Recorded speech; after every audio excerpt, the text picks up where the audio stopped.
po mga kapatid. Brother Ryan America po.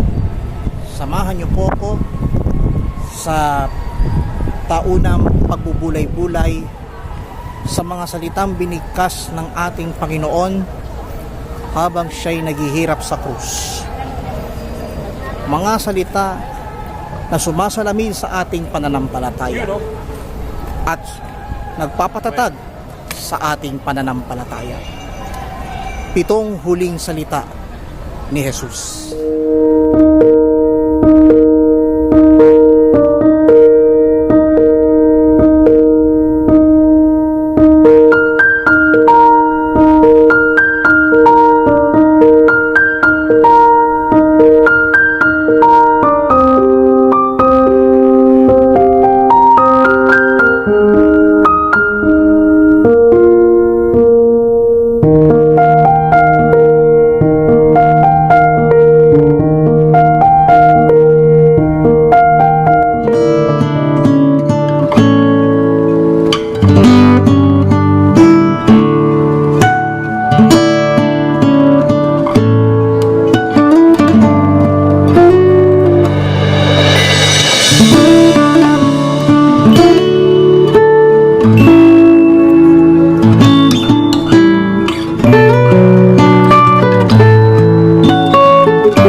Sa Ebanghelyo ni San Lucas, ipinakita kung saan ang Panginoong Hesus ang tanging ganti lamang, hindi puro kasamaan, kundi puro kabutihang loob.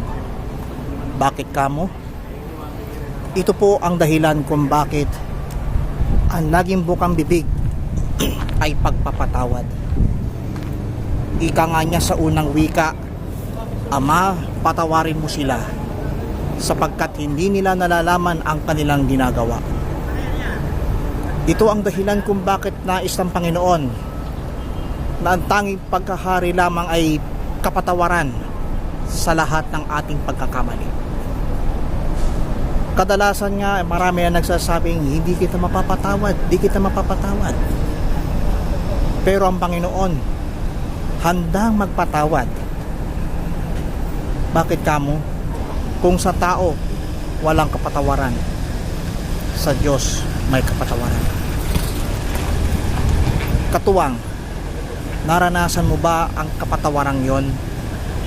Tulad ng kapatawarang ipinadama ng Panginoon sa puso mo?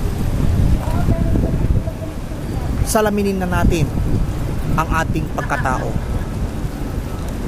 Ipadama natin na tayong lahat ay mga nagkakamali at mga nagkakasala. Isipin na natin si Kristo na siyang mapagpatawad. Handa tayong patawarin ng Diyos kapag tayong lahat ay handang tumanggap ng pagpapatawad ng taimtim sa puso, sapagkat si Kristo ang siyang nagpapatawad sa lahat ng ating mga pagkakamali.